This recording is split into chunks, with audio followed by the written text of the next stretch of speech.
Auburn's class is finally complete.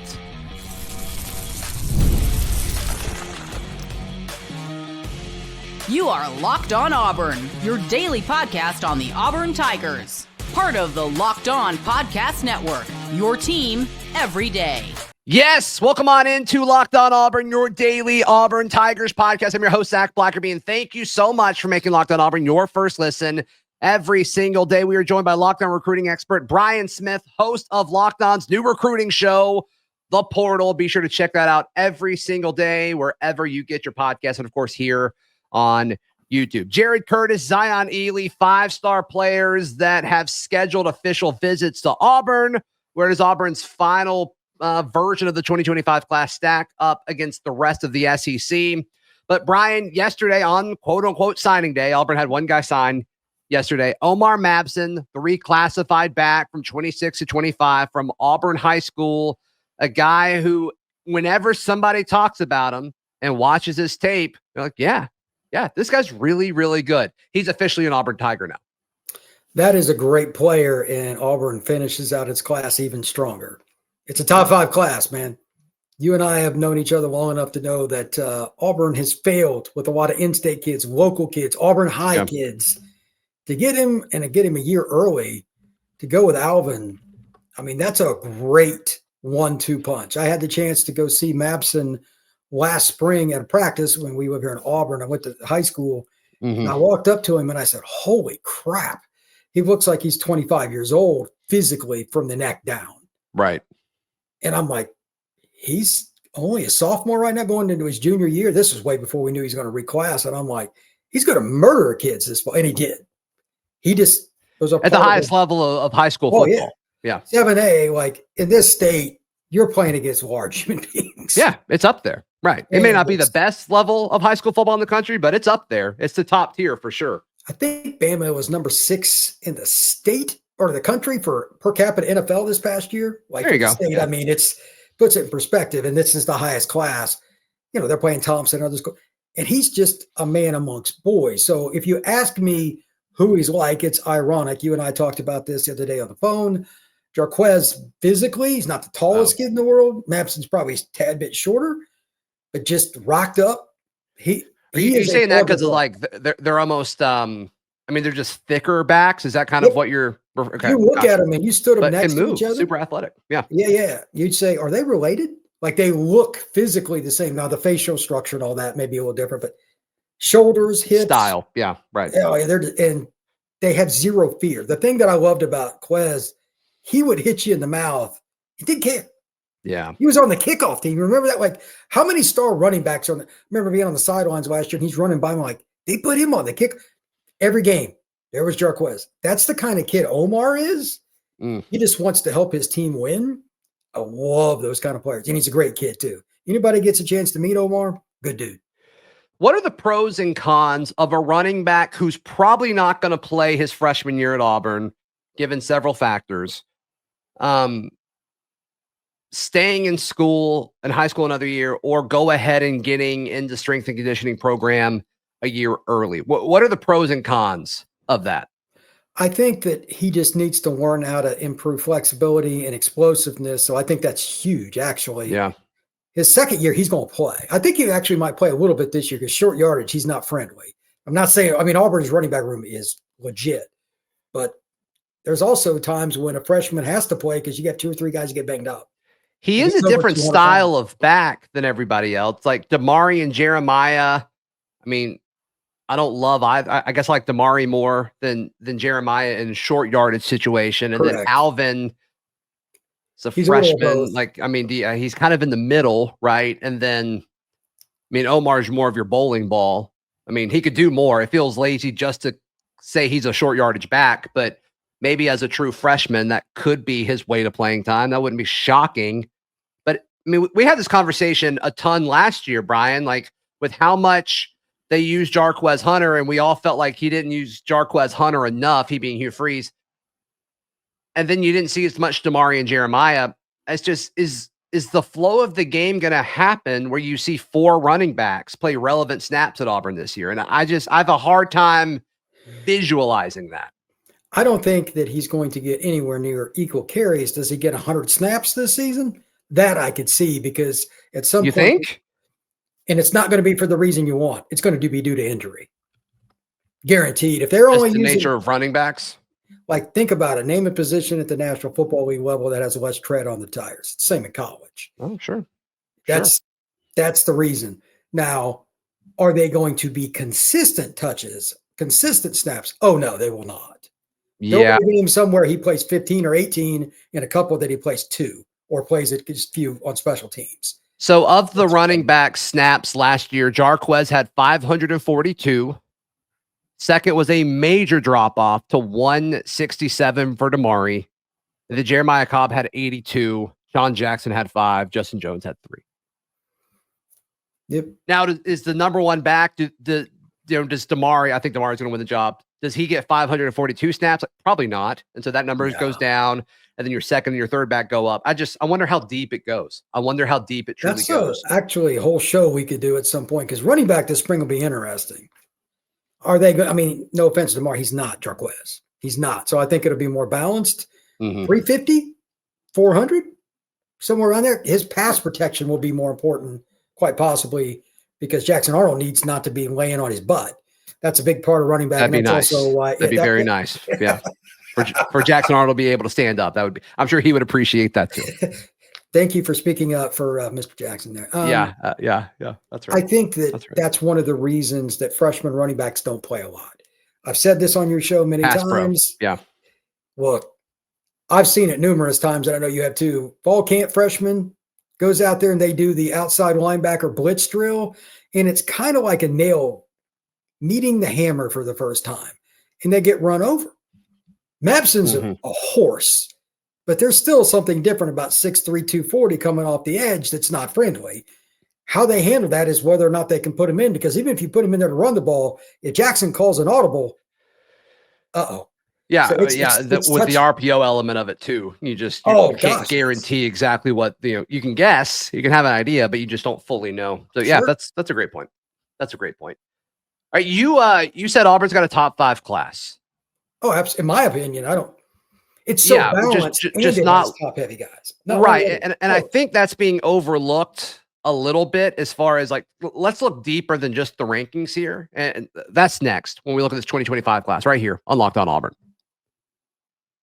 Today's show brought to you by our friends at Game Time. Game Time is the best place to buy tickets. It doesn't matter if it's for football, basketball, baseball, even non-sports things like the theater or a comedy show or a concert.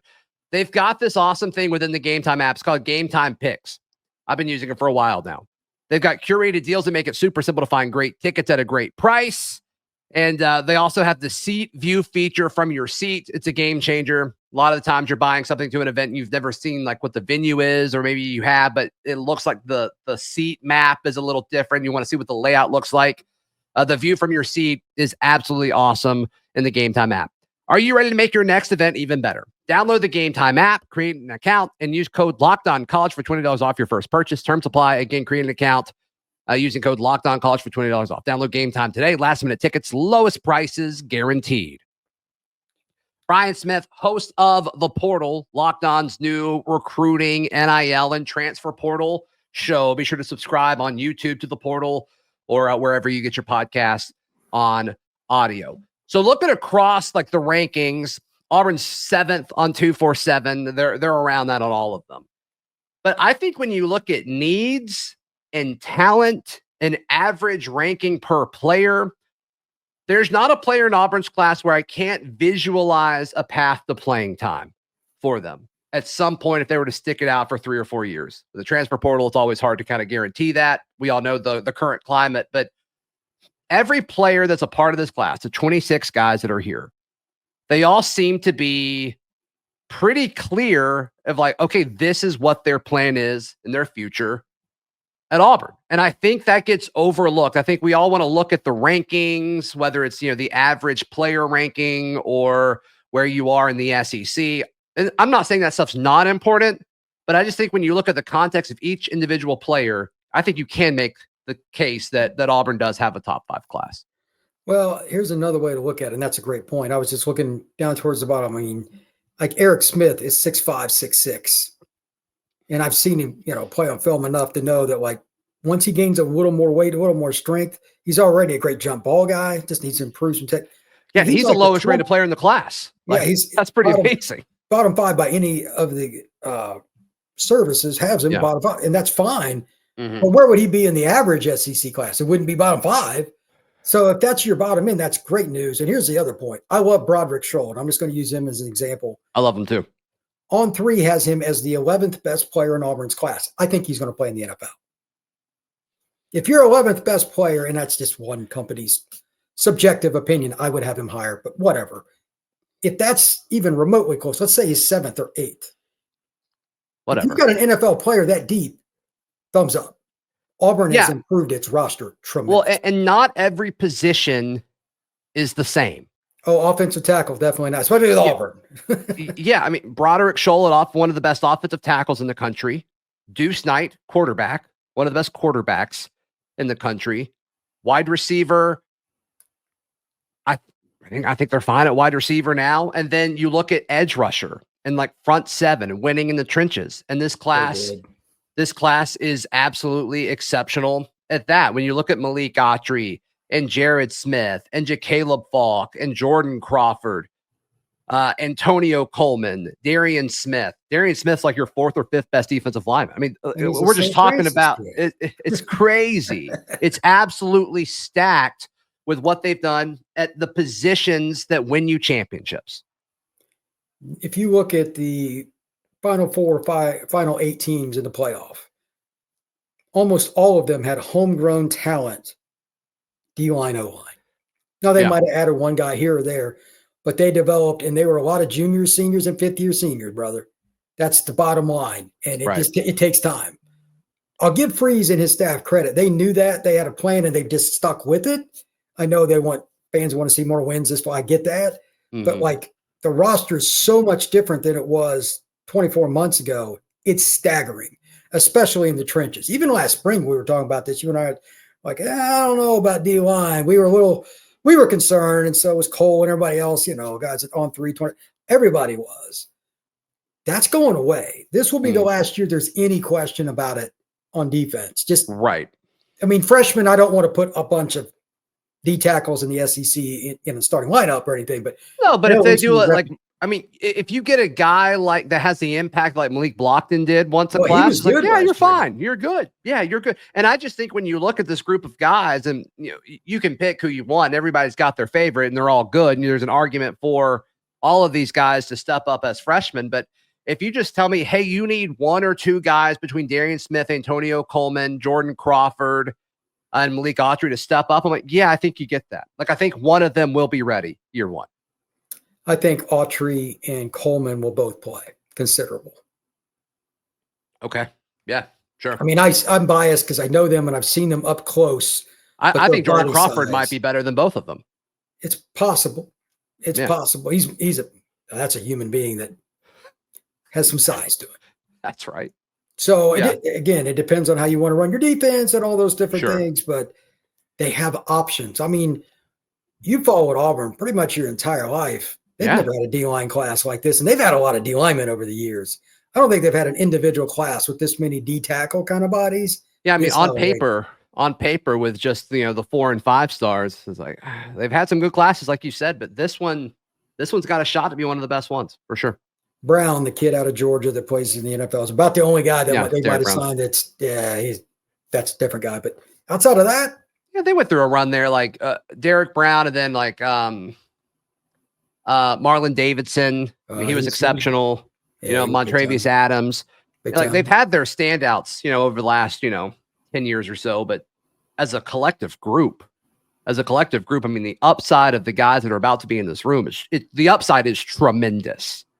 And then you add in the defensive backs to go with it. When you have the skill that they have, like Anquan Fagans and some of these guys that are like, I thought he was the best all-around DB in the state. Just like you put him at any spot, be really good. Fagans. Yeah, just like, I mean, he's a safety probably, but he played corner for Thompson and he was a dude and he's a hitter and all that stuff. And I know a certain guy that went to Oregon was probably the best pure football player, but No need to mention him. You don't need to mention him. No need. But at the same point, like Auburn on defense will have top 5 talent in the league by the end of this year in terms of what's on the field. Because so many of the freshmen are going to play. Like Eric Winter's going to play right away. Mm-hmm. I guarantee it. How they use him, that's their deal. But they're young on defense and still really good. Yeah. It's going to be a lot of fun to watch them because the one thing they were missing last year, you and I talked about this quite a few times. Jason Caldwell and I talked about it on the sideline. So they can't get a pass rush with 4 consistently enough. And that was the difference. You start adding more waves where guys don't have to play as much. And you can talk about this with your people later, but if you go look at the last 5 years, like Alabama or Georgia, their top defensive linemen, how many snaps that they play compared to other schools in the SEC, they don't play most games in the fourth quarter because they're up by 25. Mm-hmm. That's the difference. Those guys don't get beat up as much. Auburn is heading towards that. Instead of playing 500 snaps, your top D lineman's playing 320. That matters. Your top 4 edge guys, edge / your rush end that's on the other side. Kieran Crawford, Chris Murray, the transfer from Sam Houston State, which I really like. Keldrick Falk and Amaris Williams. That's pretty good. Like you feel good about that. And then it's like, can Jamonte Waller take a step forward? Can Joe Phillips take a step forward? And then can Jared Smith get a few reps in there as a true freshman? Out of those 3, one of them, you don't know who it's going to be. Like you said, somebody's going to be a 100 snap guy and have a big play against Arkansas or Oklahoma. That'd be great. That'd be awesome. That's the objective. First 2 years for guys in the front 7, that's hard, man, because that's grown man strength is the difference. Mm-hmm. And like Jared's a good kid. I love Jared, but he's still not physically going to be a run stopper. And he even talked to me about that at the Under Armour. Like, that's the one thing I got to do. Power at the point of attack, take on the run. Right. He does that. They'll play him a lot because he's a pain in the butt to pass protect against. His arms are like tree limbs, like oak tree limbs. Yeah. So it's like you shake his hand, he can be across the room from you. That's going to be something that's going to get utilized. And he's like your 4th option. So Auburn is in a different, I mean. Yeah, the roster construction's there. Now they got to win football games. Like you can't point at talent anymore. Oh, no. Like if they go 6-6 this year, you and I are going to have a lot of unique conversations in November. Gosh, yeah. Please don't. I don't want to have those either. It's more fun because I didn't grow up an Auburn fan, but I always like to watch Auburn. It's more fun watching them win than lose and cover. I can assure you that. 100%. 100% on that. No question. All right, Auburn's locked in a few official visits, including guys from visits from 2 5-stars. What's Auburn's shot with those guys? That's next, right here on Locked On Auburn. Today's show is brought to you by our friends at Prize Picks. The big game is almost here, and there's no better way to make it even more exciting than with Prize Picks, the best place for daily fantasy sports, with over 10 million members and billions, that's with a B, in winnings awarded. Prize Picks makes it fun and simple to get in on the action. So here's how it works. You pick more or less on at least 2 players' projections. And if you're right, you can win up to 1,000 times your cash. Prize Picks even has a free pick for the big game where Mahomes only needs to throw for 1 yard to win on that one. Pair that up with 1 or more correct picks, and you're already cashing out. Download the app today and use code LOCKEDONCollege to get $50 instantly after you play your first $5 lineup. That's code LOCKEDONCollege for $50 instantly after you play that first $5 lineup. Prize Picks, run your game. Final few moments here as we are joined by Brian Smith, host of The Portal. The Portal is Locked On's newest national recruiting show, as well as NIL and the transfer portal. Go subscribe wherever you get your podcast. However you're consuming this content, The Portal is there as well. Let's start with Jared Curtis, the 5-star quarterback from Nashville. Everybody in college football wants him. He's locked in a few official visits. Auburn is one of them. I'm going to be honest. I don't feel great about Auburn's chances with Jared Curtis, but if Auburn gets an official visit and Hugh Freeze is making this guy a priority, who am I to say Auburn doesn't have a shot? Knowing Jared from the one time I met him last year and just kind of round him a little bit another time, he could fit in at Auburn. So the visit will be very important. Nashville personality-wise, you mean? Like sure. He's super guy to be around. Like as a player, he's the kind of guy you want your quarterback to be. He's not that arrogant jerk kind of guy like a certain guy with the Jets. I won't mention his name, but that's interesting. Okay, got it. But anyway, it's important for the quarterback position to be liked and for him to come into a room, everybody be around him. Yeah, fun. And Auburn people are pretty chill. I think that'll be a good mix. The secondary part with that is, look, Jackson Arnold needs to have a good spring. There needs to be film that they're showing him when he comes on his visit and all this is what we're going to do. Here's Jackson, this blah, blah, blah, blah. sure. Those things got to go right for Auburn to have a shot because his other contenders, unless the list got updated, are South Carolina, Georgia, and Oregon.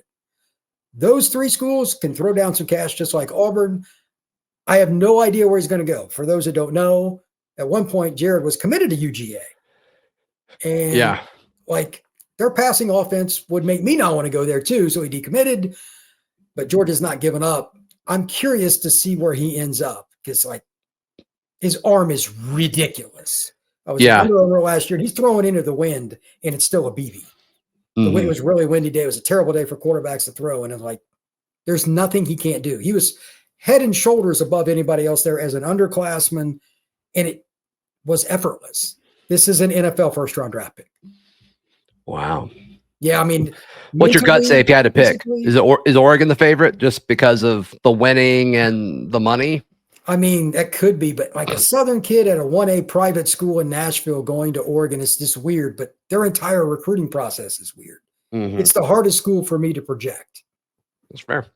You know, the other 5-star that has locked in an official is Zion Elee, the edge defender from Baltimore, Maryland. Doesn't go to St. Francis, but he's from Baltimore. Still a pipeline nonetheless. We'll count it. He was down here for junior day with a lot of other guys from Baltimore, which is super fun. Sounds like everything went well, good enough for him to lock in an official visit. He is still committed to Maryland, though, correct? It's not like he's decommitted or anything like that. He's still committed to Maryland. We'll see. It seems like Auburn feels good about their shot with him based off of the people that I've talked to, and they feel like junior day went well. So we'll see how this official goes. I saw him at the junior day chopping it up with all the coaches. Everybody's out in the front, and we're all just hanging out there, just kind of watching the players. He was out there for a half hour or more talking with everybody. He's a fun kid, very, very sensible young man, but very businesslike. He takes to his craft. And Auburn is a school that caught his attention. Obviously, some of his buddies in the area said, why don't you at least visit? And he did. Sure. But it wasn't like he was the kid in the corner. I can tell when a kid's interested and when they're not. And he was talking to everybody. So Auburn is definitely in this. Now the question is, what does it take to get him to flip from a school that he lives an hour from? That's pretty convenient, man. You know, it'd be like him living in Montgomery as a kind of a representative way to look at this. That's hard. Yeah, but sure. Again, Auburn, if he doesn't flip this summer, I could care less if I'm you or anybody else on the staff. You're going to have to show him on the field. Even if he did flip, you're going to have to show him on the field this fall that you can win to get him to sign. That is my 100% belief. And I do think that'll be a topic that you and I discuss maybe even next week. But I do think you're going to see a lot of Auburn guys, whether they're committed or not, say like, I do need you to win though. Like I'm all in on the future that you're selling, but like show me what some of that future is this year, please. That's certainly going to be a part of it. I mean, if Auburn goes out there and goes 9-3, I can't imagine how electric this recruiting class could be. It's not out of the question. It's top 3. If they go 9-3, if you get Jared Curtis, it'll be top 3. If you get Keyshawn Henderson, another quarterback we'll talk about on and off probably for a while. I mean, there are a lot of different guys that can help you get there. They're in like Elee for on 3 is number 3 in the country. Curtis is number 4 in the country. You know what I mean? Like overall, like not just at their position, not just in their state, nationally. So that changes the barometer. Not that Auburn hasn't gotten elite guys before. They have. Yeah. But they're stacked. And if you get a guy, again, like you mentioned earlier, it's different at certain positions, man. Quarterback, pass rusher, offensive tackle. Yeah. Not all positions are equal. They're not. And I'm not saying linebacker is not important. I'm not saying tight end's not important. I'm not saying safety and corner's not important. But look at where guys like the positions that get drafted in the top 5 every year. It's quarterback, it's tackle, it's edge rusher. Like that's where you've got to win. Every now and then there's a receiver mixed in if there's a Jeremiah Smith kind of deal, and that's it. But you're right; those are the three Sure. spots. Saquon, is like a special generational running back. But yeah, I mean, you've got to be really dang good at another position to kind of crack into that consistently anyway. So, and I think Auburn's prioritizing the right positions for sure. I mean, I think they've done a great job building this roster. I think they've done a great job. Now they've got to go out and win. They got to win games. Brian, tell folks about the portal. What can people go check out? What do they see and get when they check out Locked On's new national recruiting show? We're going to be talking about SEC teams, top players, rankings, getting ready to do a show on quarterbacks, not sticking with the school that they started with. Obviously, Auburn knows a lot about that. They just lost multiple guys. The portal and quarterbacks, man, it's a wild show with that. Sure. We're going to be talking about the rankings more than anything else, though, because starting to break this down, it matters where you come in at. If you look at the playoff, you look how Auburn's kind of shifted. There'll be a focus. You'll be on the show here pretty soon talking about that. All things recruiting and transfer portal. That is what the portal is about. Yep, that's right. Be sure to give Brian some love. It's a great show. He's off to a hot start there. So check out the portal wherever you get your podcasts and, of course, on YouTube. Please like this video. Please subscribe. We'll see you next time. This has been Locked On Auburn.